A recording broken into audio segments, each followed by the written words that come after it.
todas las bendiciones espirituales, como nos dice el primer capítulo de Efesios. Qué lindo saber eso. No nos falta las bendiciones. Es increíble que cada mes celebramos esto y es una gran realidad.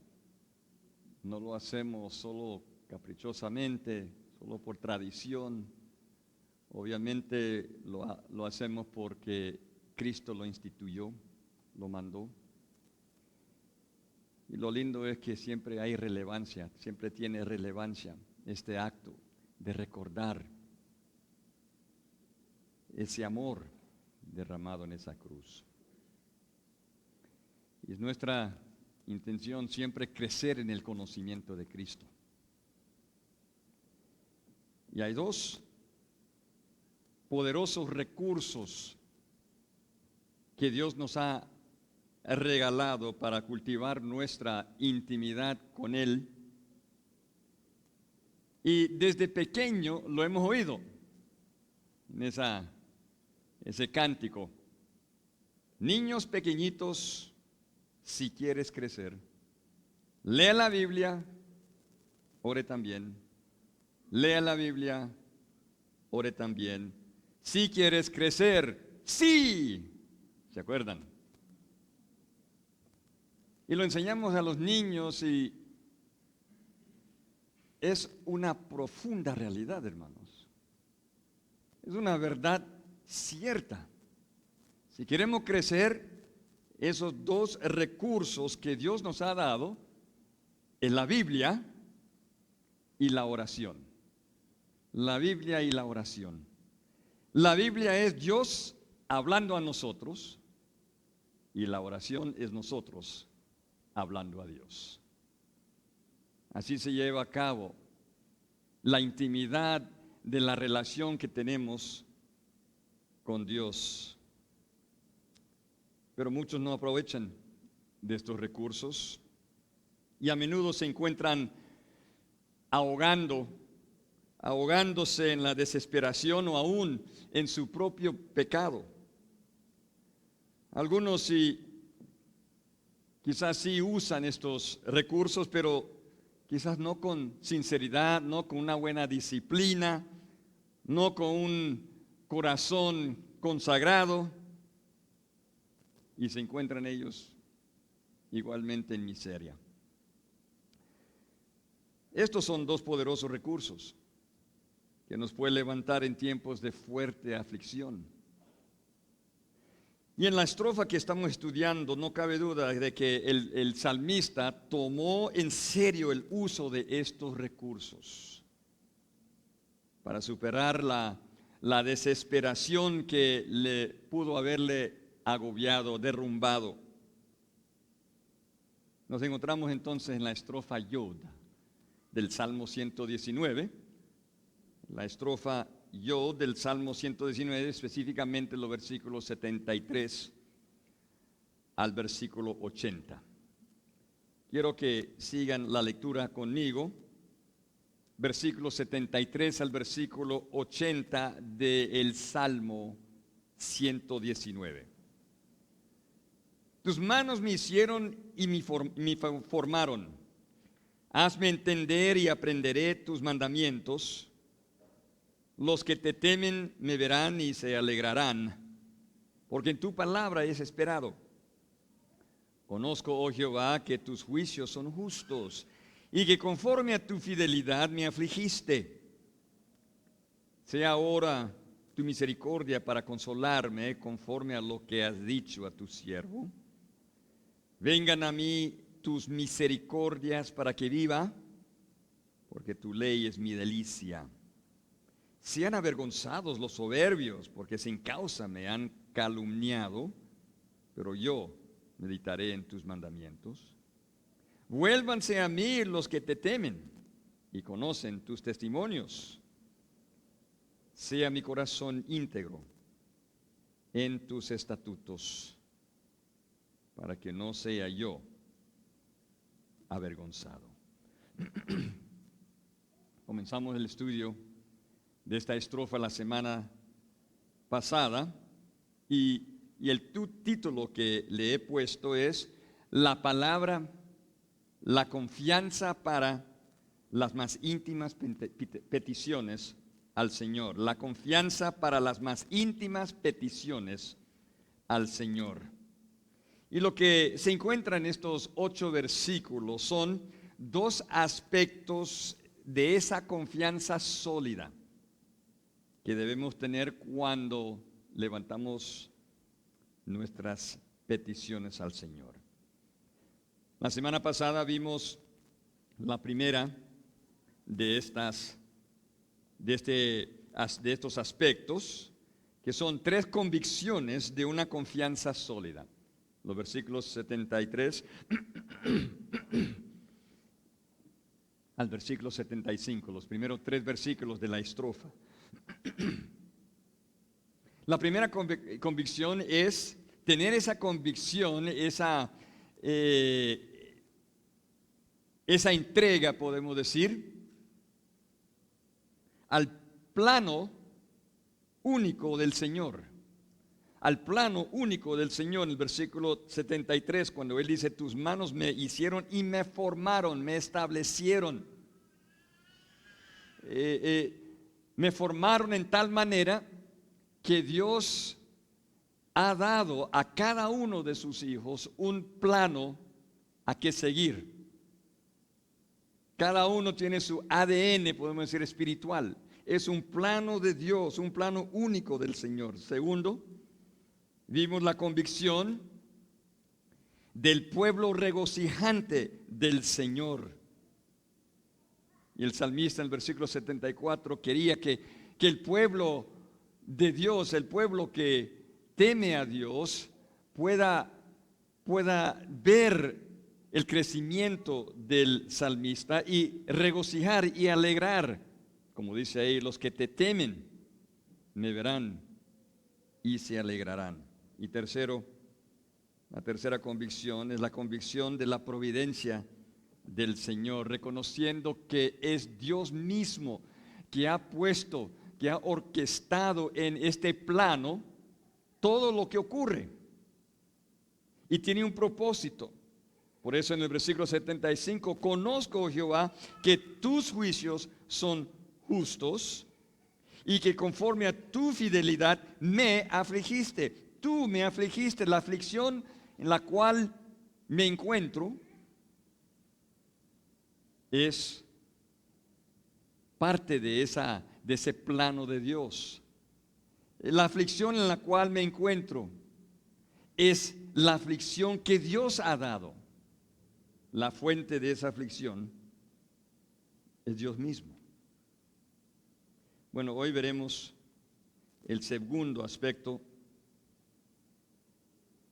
que son las peticiones mismas. Las peticiones mismas basadas en una confianza sólida. Las peticiones de una confianza sólida. Pero antes de entrar en el estudio que nos toca esta mañana, quiero dirigirles a una interesante observación relacionada a la estructura de esta estrofa. Ahora ya sabemos que todo el Salmo es una obra maestra literaria con el uso de cada letra del alfabeto hebreo, encabezando cada estrofa de los 22 estrofas del Salmo. Y para recordarles, vimos también que este salmo en particular es dominado por los yusivos. ¿Se acuerda de esa palabra que presenté la semana pasada? Los yusivos, que se refiere sencillamente a peticiones íntimas. El salmista presenta estos verbos como peticiones y lo vemos en los versículos 76 al versículo 80.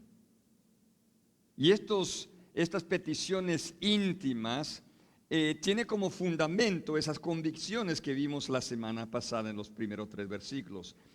Pero hay un curioso patrón en los 8 versículos que es una forma voy a introducir otra palabra gramatical, una forma de paralelismo. ¿Qué es paralelismo? Sencillamente cuando hay dos versículos que tienen similitudes entre los dos. Dos versículos, un versículo dice una cosa y el otro versículo dice casi lo mismo, es sinónimo. Esto es un paralelismo. Y esto lo encontramos en esta estrofa. Pero la manera que se estructura es lo que se llama un patrón invertido. ¿Y a qué me refiero? Bueno, mire conmigo rápidamente. En vez de que los versículos 73 y 74 tengan ese paralelismo, esas similitudes, los versículos que tienen estas similitudes realmente son en una manera invertida. Por ejemplo, el versículo 73 es paralelo al versículo 80. Versículo 73 paralelo al versículo 80. El versículo 74 paralelo al versículo 79. El versículo 75 paralelo al versículo 78. Y el versículo 76 paralelo al versículo 77. Y entonces tenemos como podemos decir, un embudo, ¿verdad? Donde hay paralelismos 63, 80, 74, 79, 75, 78 y 76 y 77. Entonces vemos que viene aquí a un enfoque a los versículos 76 y 77. ¿Y cuáles son los temas de cada uno de estos juegos de dos versículos paralelos? Por ejemplo, el primero, versículo 73 y el versículo 80, vemos la madurez del creyente buscada. Es lo que vemos. La madurez del creyente buscada, lo notaron, ¿verdad? Tus manos me hicieron y me formaron, hazme entender y aprenderé tus mandamientos. Versículo 80, sea mi corazón íntegro. Él quiere madurarse, él quiere crecer en las cosas del Señor. La madurez del creyente buscada. El segundo juego, versículos 74 y 79, vemos el pueblo del Señor fortalecido. El pueblo del Señor fortalecido. Dice ahí, los que te temen me verán. Y el versículo 79 vemos ese temor de Jehová también. Vuélvanse a mí los que te temen. El tercer juego de versículos 75 y 78, el tema es la aflicción del creyente experimentada. La aflicción del creyente experimentada. El versículo 75, conozco, Jehová, que tus juicios son justos y que conforme a tu fidelidad me afligiste. Habla de esa aflicción. Y el versículo 78, sean avergonzados los soberbios, porque sin causa me han calumniado. Esto es lo que este creyente está experimentando, esta aflicción. Y entonces llega en ese embudo al centro de este patrón a un tema central: la misericordia del Señor anhelada. La misericordia del Señor anhelada. Sea ahora tu misericordia para consolarme, conforme a lo que has dicho a tu siervo. Versículo 77. Vengan a mí tus misericordias, para que viva, porque tu ley es mi delicia. Cuando se emplea este tipo de patrón, lo que quiere el salmista es dirigirnos al centro de este embudo, para decirlo así. Y el centro es la misericordia del Señor anhelada. Y esto es el firme enfoque que debemos contemplar al estudiar el siguiente aspecto, que es las meras y las mismas peticiones de una confianza sólida. Al establecer esa confianza sobre fundamentos y convicciones en los primeros 3 versículos, ahora el salmista quiere presentar 5 peticiones. Recuerda que vimos la semana pasada, versículos 76 a 80 comienzan con estas peticiones íntimas.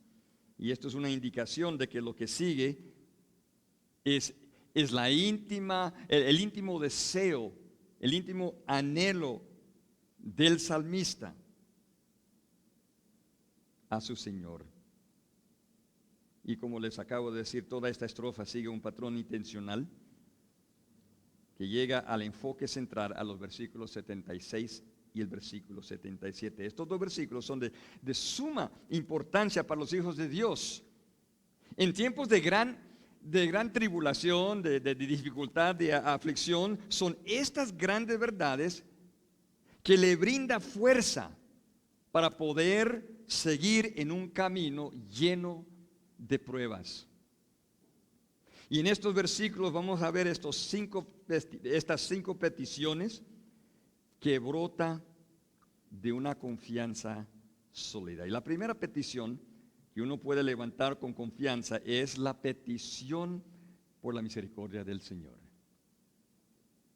La petición por la misericordia del Señor. Sea ahora tu misericordia para consolarme, dice el versículo 76. El versículo comienza con un verbo yusivo, seguido por una partícula bien interesante en el hebreo que indica esa intimidad, indica una emoción. Se podría traducir que sea por favor. Hay esa urgencia y esa emoción, que sea por favor tu misericordia, o una traducción más suave sería: permite por favor, oh Jehová, que venga tu misericordia, que se derrame su misericordia. Esto muestra la humilde sumisión del salmista a su Señor, pero con un corazón cargado por la aflicción que le está agobiando, que le está golpeando. Ahora, la palabra misericordia ya lo hemos visto 2 veces, una en el versículo 41, ¿se acuerdan?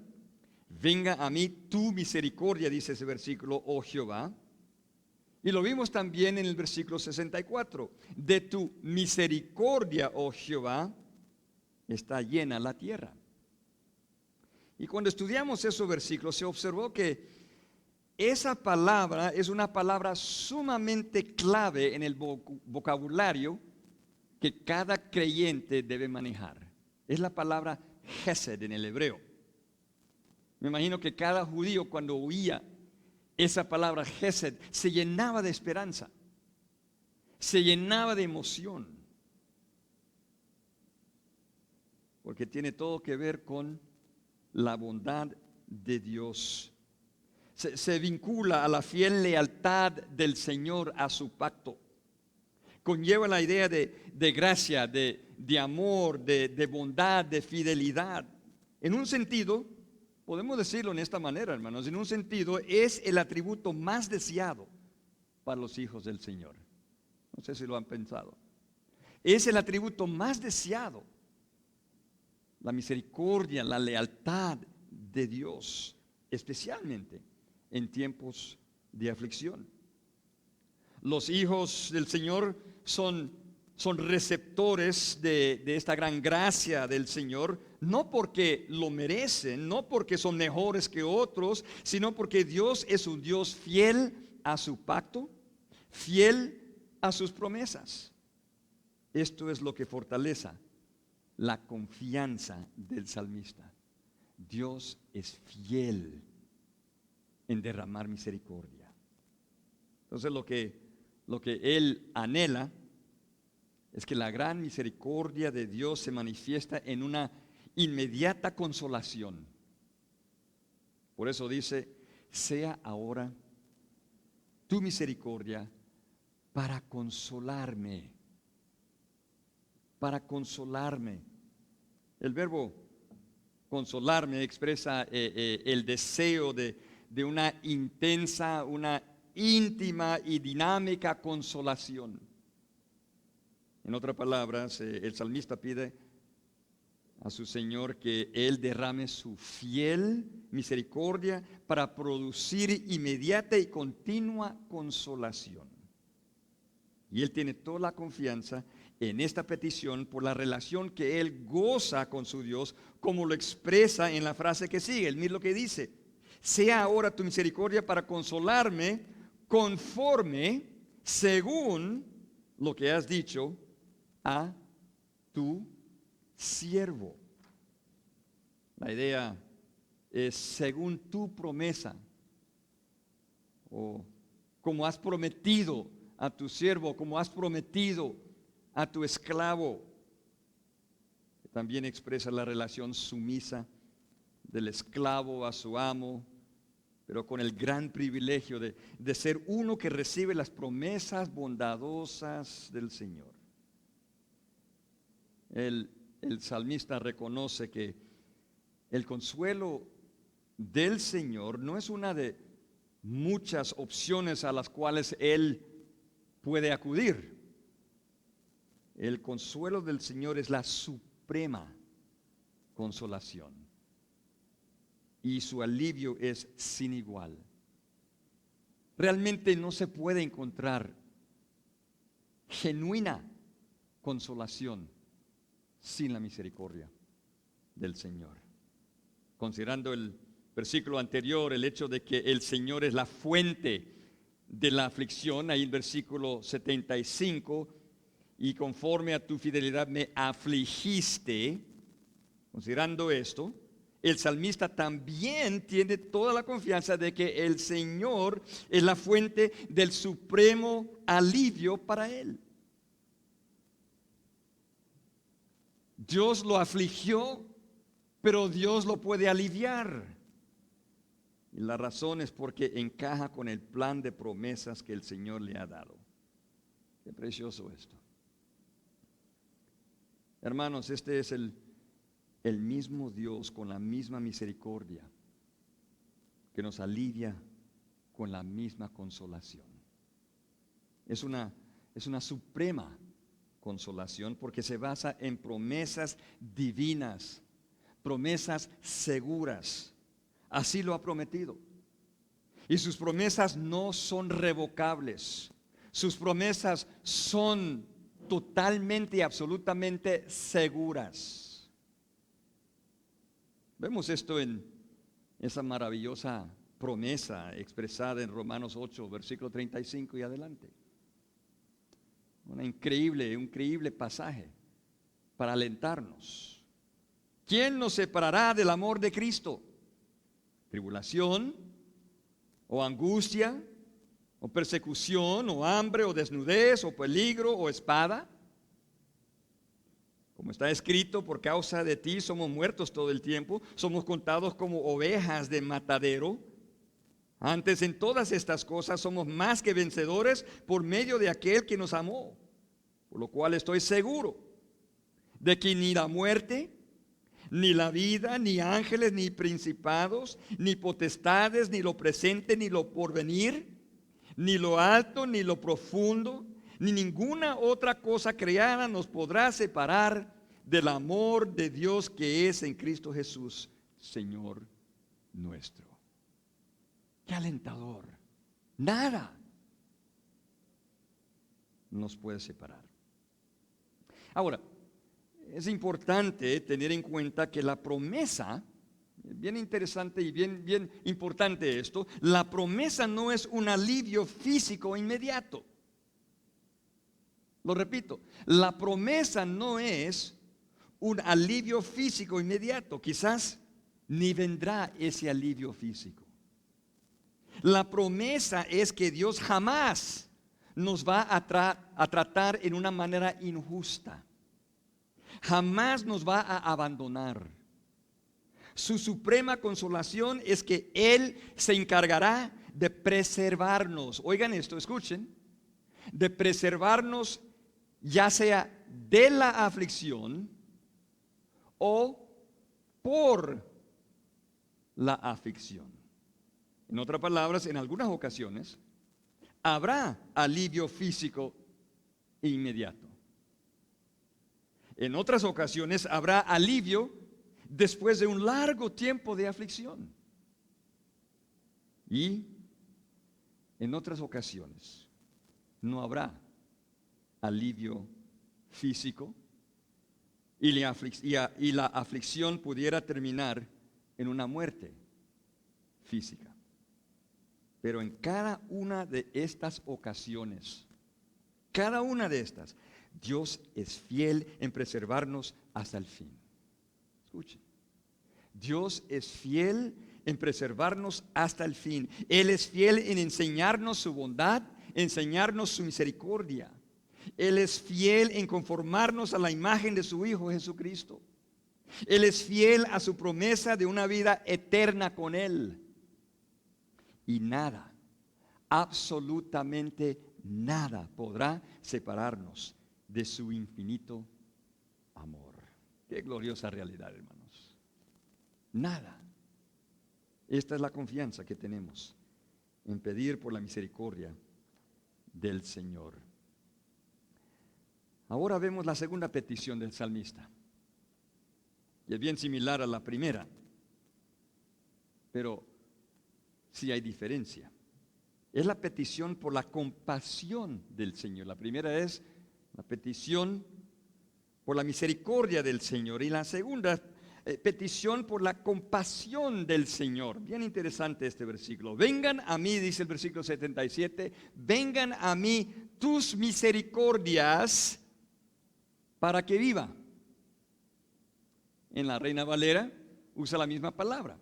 Misericordias, el versículo 76, misericordia, el versículo 77, misericordias. Otro yusivo, esa petición íntima encabeza este versículo, y aquí el salmista usa el verbo venir para expresar su deseo de que el Señor le brinde, y dice ahí misericordias. Pero la palabra misericordias en el versículo 77 no es la misma palabra del versículo anterior. Como ya habíamos dicho, el versículo 76 emplea la palabra Gesed. Gesed. Pero el versículo 77 emplea la palabra Rakam. Y esta palabra es bien interesante, hermanos. Esta palabra conlleva la idea de una compasión tierna. Una compasión tierna. Su raíz se refiere realmente a un amor profundo, un amor superior. Interesante la palabra ligado a la palabra vientre. El vientre de una madre que expresa esa gran profundidad. Y yo estaba haciendo un estudio con esta palabra de las diferentes ocasiones que se encuentra en el Antiguo Testamento, y hay un interesante uso de esta palabra en Primera Reyes capítulo 3 versículo 26. Si quieren ir ahí conmigo, Primera Reyes capítulo 3 y el versículo 26. Primera Reyes y el capítulo 3 y el versículo 26. Para dar contexto, voy a comenzar en la lectura desde el versículo 16. ¿Se acuerdan ustedes que Salomón había pedido a Jehová que le dé sabiduría para poder dirigir al pueblo de Dios? Y Dios le concedió sabiduría. Y aquí vemos un ejemplo de esa sabiduría de Salomón. Comenzando el versículo 16. En aquel tiempo vinieron al rey dos mujeres rameras y se presentaron delante de él. Y dijo una de ellas: ah, Señor mío, yo y esta mujer morábamos en una misma casa. Yo di a luz estando con ella en la casa. Aconteció al tercer día, después de dar yo a luz, que ésta dio a luz también, y morábamos nosotras juntas. Ninguno de fuera estaba en casa, sino nosotras dos en la casa. Y una noche el hijo de esta mujer murió, porque ella se acostó sobre él. Y se levantó a medianoche y tomó a mi hijo de junto a mí, estando yo, tu sierva, durmiendo, y lo puso a su lado y puso al lado mío su hijo muerto. Y cuando yo me levanté de madrugada para dar el pecho a mi hijo, he aquí que estaba muerto. Pero lo observé por la mañana y vi que no era mi hijo el que yo había dado a luz. Entonces la otra mujer dijo: no, mi hijo es el que vive y tu hijo es el muerto. Y la otra volvió a decir: no, tu hijo es el muerto y mi hijo es el que vive. Así hablaban delante del rey. El rey entonces dijo: esta dice: mi hijo es el que vive y tu hijo es el muerto. Y la otra dice: no, mas el tuyo es el muerto y mi hijo es el que vive. Y dijo el rey: traedme una espada. Y trajeron al rey una espada. Enseguida el rey dijo: partid por medio al niño vivo y dad la mitad a la una y la otra mitad a la otra. Versículo 26, escuchen aquí. Mire aquí. Entonces la mujer de quien era el hijo vivo, miren esto. Entonces la mujer de quien era el hijo vivo habló al rey, y miren lo que dice el texto: porque sus entrañas se le conmovieron por su hijo. Literalmente este texto dice esto: se encendió su compasión, se encendió, se conmovió, se agitó, podemos decir, su compasión. La Biblia de las Américas lo traduce: pues estaba profundamente conmovida. Profundamente conmovida. Y dijo: ah, Señor mío, dad a esta el niño vivo y no lo matéis. Mas la otra dijo: ni a mí ni a ti, partidlo. Entonces el rey respondió y dijo: dad a aquella el hijo vivo y no lo matéis. Ella es su madre. Y todo Israel oyó aquel juicio que había dado al rey, y temieron al rey, porque vieron que había en él sabiduría de Dios para juzgar. Este es un relato bien conocido que obviamente demuestra la gran sabiduría de Salomón en resolver conflictos, de juzgar el pueblo de Dios, pero quiero dirigirles a la respuesta de la verdadera madre del hijo vivo. Lo que vemos de este relato es esa profunda compasión, y obviamente Salomón lo reconoció. Él reconoció esa profunda compasión de la madre verdadera. Y ahí se despertó en esta madre esta compasión por su hijo. Ella quería nada menos que la vida de su hijo. Escuchen. Ella quería nada menos que la vida de su hijo. Ella estaba dispuesto de perder su hijo con tal de que viva, aun si tenía que vivir con la otra madre. Con eso en mente, regresamos al versículo 77 del Salmo 119. Hermanos, esta es la idea que se está expresando en este versículo 77. El salmista levanta una petición para conmover la profunda compasión de su Señor, como el profundo amor de una madre por sus hijos. Y esto, dice el texto, para que vive. Es lo que dice el texto ahí, ¿verdad? Para que vive. Venga a mí tus profundas compasiones, para que viva. Para que yo viva. Encuentro bien curioso que esta compasión está conectada con la idea de vida. Estaba conectada en el Primera Reyes también, la idea de vida. Se conmovió la compasión para que viva el niño. El salmista usa esta misma palabra en otra ocasión en este Salmo 119. En el versículo 156 y vemos esa conexión también. El versículo 156 dice, muchas son tus misericordias, pero realmente es profundas compasiones, oh Jehová, vivifícame. Interesante. Vivifícame conforme a tus juicios. Por tanto, escuchen, lo que el salmista pide en el versículo 77 es esa fuerza compasiva que hace todo lo posible de avivar uno a punto de morir. Eso era la idea de la madre en Primera Reyes, cuya profunda compasión se conmovió para hacer todo lo posible que su hijo viviera.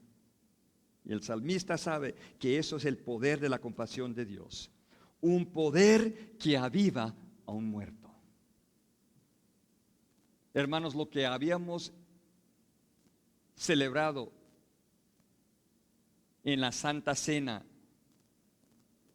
en la mesa del Señor, es esa profunda compasión. Su muerte fue una muestra, una demostración de la profunda compasión que Él tiene por nosotros, para que nosotros muertos en delitos y pecados podemos tener vida. Eso es la profunda compasión que una madre tiene por sus hijos. Regresando al Salmo, el salmista agrega una razón por esta petición. Mira lo que dice: porque tu ley es mi delicia. Él anhela que la tierna, profunda compasión de su Señor se derrame sobre él, porque él encuentra su deleite en la ley del Señor, en la palabra del Señor. En otras palabras, él declara su sincero deleite en la ley de Dios, en las reveladas prescripciones del Señor para su diario vivir. Esto es su deleite, este es su gozo. Por tanto, él anhela la profunda compasión del Señor para vivir y seguir disfrutando de las grandes bendiciones que la palabra de Dios promete.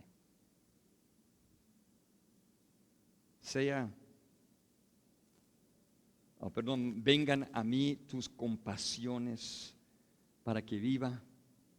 Porque tu ley es mi delicia, tu ley siendo mi delicia, quiero seguir creciendo en ese gozo. Entonces, vengan para mí esas grandes compasiones del Señor. Observando estos versículos, el salmista anhela tanto las misericordias del Señor, el gesed del Señor, como la rakam, la compasión del Señor.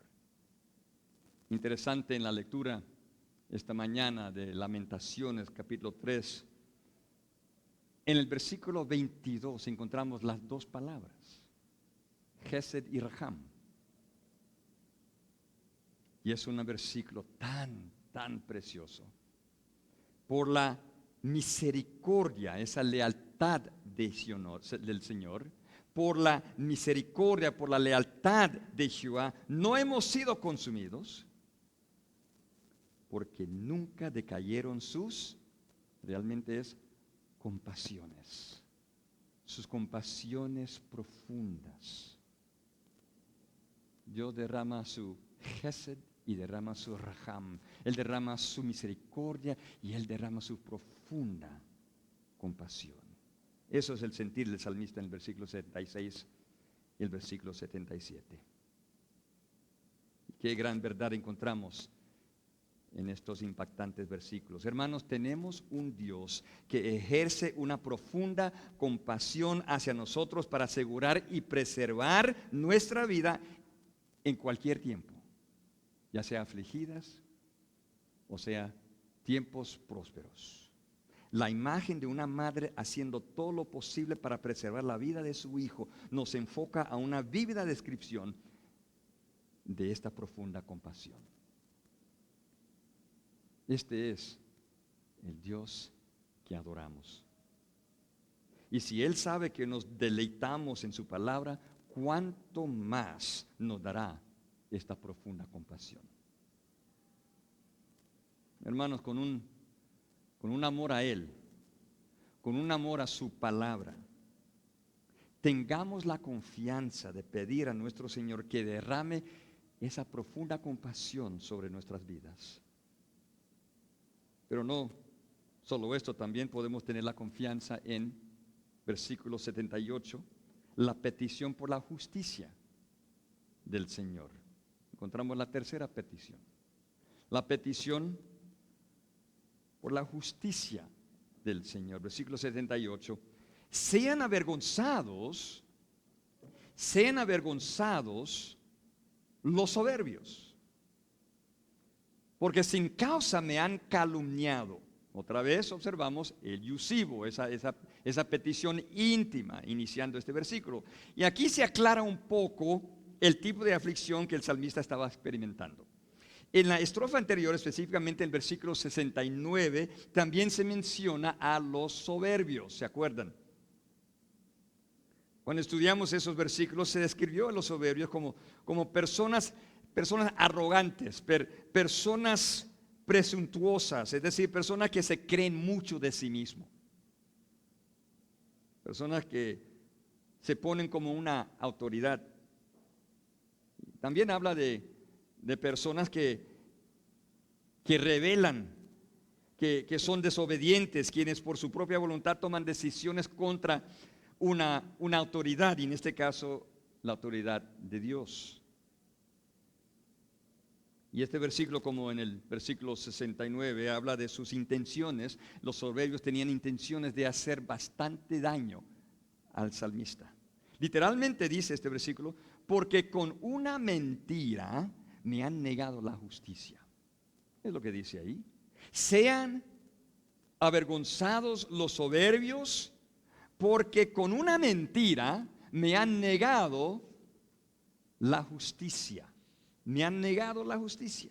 En otras palabras, usando mentiras, usando falsedades, estos soberbios trataban de dañar la reputación del salmista, presentándolo como una persona injusta.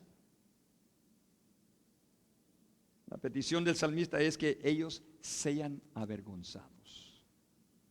En otras palabras, que no logren su objetivo. No logren su objetivo de causarle daño. En vez de aumentar su arrogancia, la petición es que su plan maligno se derrumbe y que su plan termine en una vergüenza. Podemos decir que esta petición tiene un toque de lo que se llama una petición imprecatoria. ¿A qué me refiero cuando digo una petición imprecatoria? Vemos en muchos de los salmos que son peticiones imprecatorias. Bueno, estas son peticiones dirigidas a Dios con el deseo de que Dios derrame su juicio sobre su enemigo.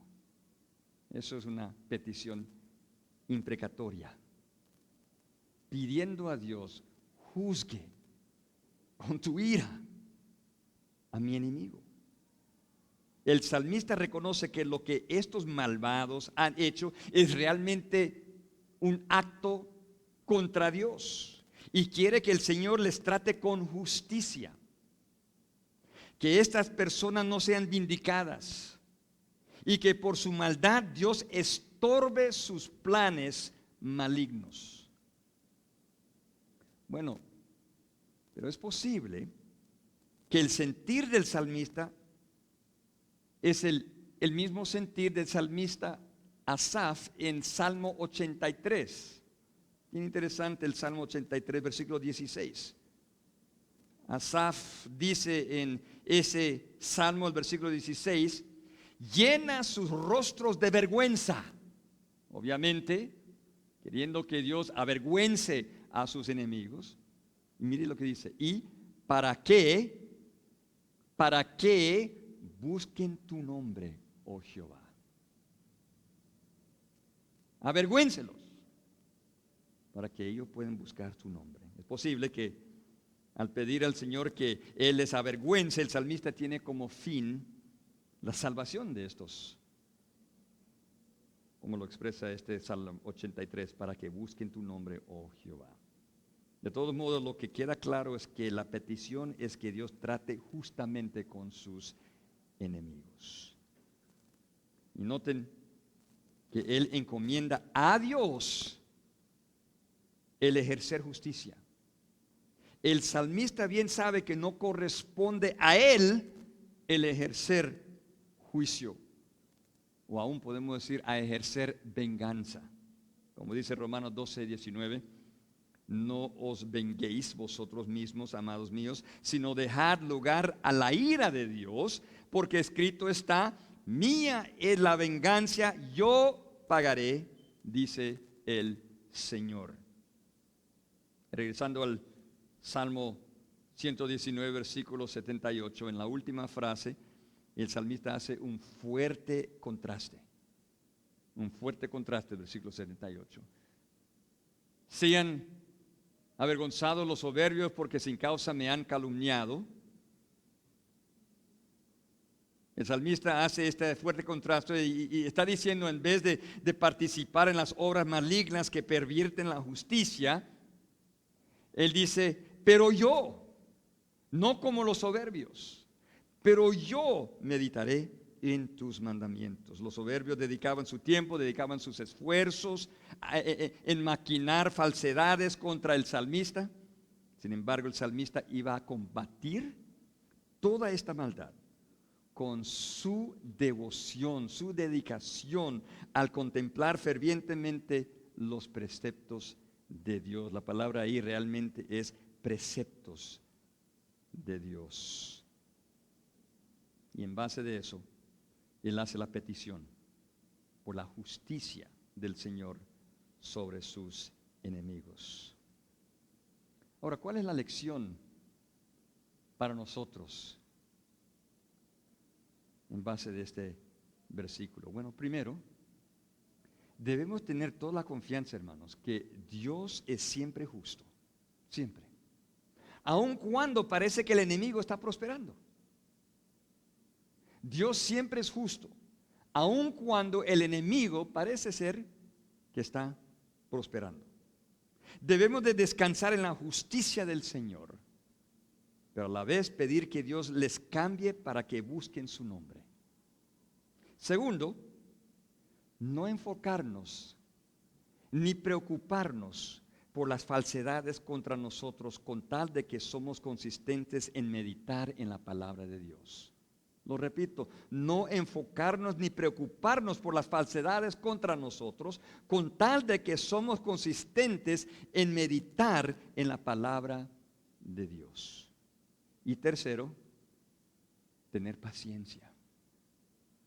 Tener paciencia con los ataques de parte de nuestros enemigos.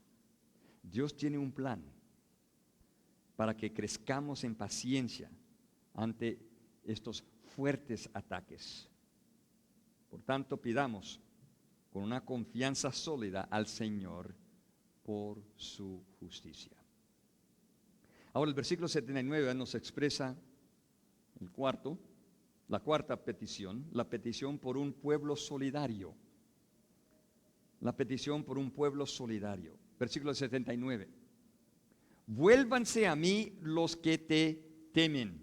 Vuélvanse a mí los que te temen y conocen tus testimonios. Vemos la petición íntima iniciando con la letra Yod ahí, el verbo volverse. Y para mantener el patrón de versículos sincronizados, sincronizados en manera invertida, vemos que este versículo se corresponde al versículo 74, ya lo vimos. Versículo 79 con el versículo 74, que también menciona a los que temen a Jehová. El versículo 74 resaltó la necesidad de formar parte de la comunidad de Dios e impactar ese pueblo con un buen testimonio. En base de este fundamento de un pueblo regocijante, el salmista levanta una íntima petición. él usa el verbo volverse, que puede dar de entender que quizás las calumnias de los enemigos habían afectado a estos queridos hijos de Dios, y por tanto el salmista pide que Dios les regrese, que Dios les convence de su integridad para que puedan ellos respaldarlo con su compañerismo.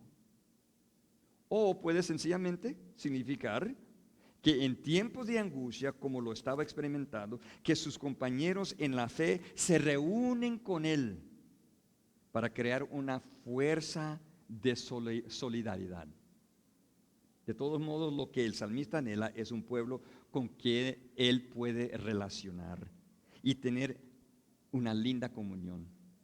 Él quiere estar rodeado por un pueblo que teme a Dios, rodeado por un pueblo que conoce a Dios, un pueblo que sigue a Dios y un pueblo que se está constantemente alimentándose de los mandamientos, las instrucciones de Dios.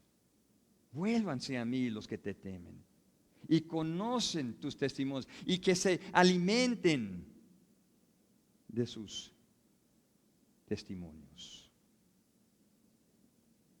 Hermanos, tengamos la confianza de pedir esto del Señor. Y por último, debemos tener la confianza de levantar la petición por un corazón íntegro. La petición por un corazón íntegro. Versículo 80. Sea mi corazón íntegro en tus estatutos, para que no sea yo avergonzado. Este último yusivo, esta última petición íntima, es bien obvio. No hay que realmente explicar mucho aquí. Está claro lo que el salmista pide: un corazón íntegro.